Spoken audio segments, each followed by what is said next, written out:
Hi students, welcome to BIMI Max.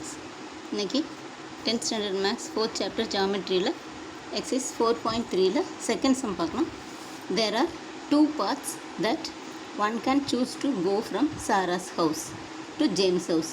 Sarah's houseல இருந்து ஜேம்ஸோட ஹவுஸுக்கு போகிறதுக்கு ரெண்டு வழி இருக்குது.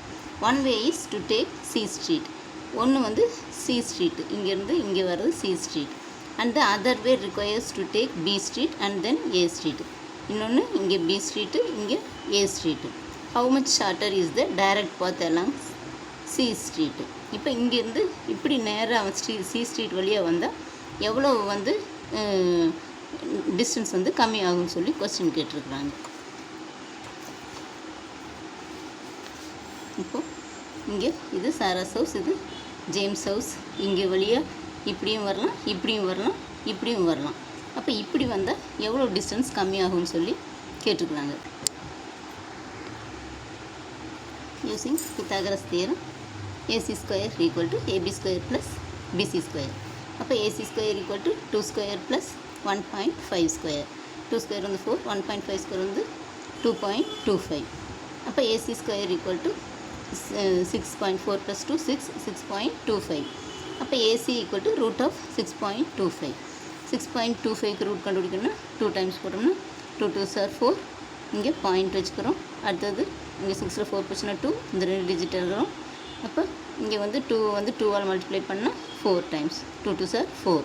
அப்போ இங்கே 5 டைம்ஸ் போட்டோம்னா 5 × 45 வந்து 225, 0. அப்போது ஏசி ஈக்குவல் டு 2.5 miles. இப்போ டிஸ்டன்ஸ் டு சி ஸ்ட்ரீட் வந்து இது வந்து நம்ம 2.5ன்னு கண்டுபிடிச்சிட்டோம். அப்போது distance through B street and A street எவ்வளோன்னா இது ரெண்டையும் ஆட் பண்ணணும். பி ஸ்ட்ரீட் வழியாகவும் ஏ ஸ்ட்ரீட் வழியாகவும் இது ரெண்டு வழியாகவும் வரணும்னா இது ரெண்டையும் ஆட் பண்ணணும். அப்போ இங்கே 2 miles, இங்கே 1.5 miles. அப்போ 2 + 1.5 வந்து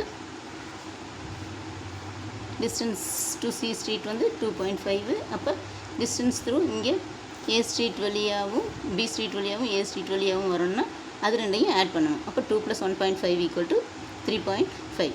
அப்போ த்ரூ சி ஸ்ட்ரீட் வழியாக வரணும்னா இந்த இதிலிருந்து இதையே மைனஸ் பண்ணோம்னா அந்த ஆன்சர் வந்துடும். அப்போ இது 3.5 மைனஸ் 2.5 = 1 mile. அப்போ 1 மைல் வந்து சேவ் ஆகுது. இப்போ இது ரெண்டையும் ஆட் பண்ணி இதையும் மைனஸ் பண்ணோம்னா ஆன்சர். அவ்வளோதான் ஸ்டூடெண்ட்ஸ். இது ஒரு சிம்பிளான சம், ஈஸியான சம்மும் கூட. இந்த வீடியோ பிடிச்சதுன்னா லைக் பண்ணுங்கள், ஷேர் பண்ணுங்கள், சப்ஸ்கிரைப் பண்ணுங்கள். தேங்க்ஸ் ஃபார் வாட்சிங். Tata, bye.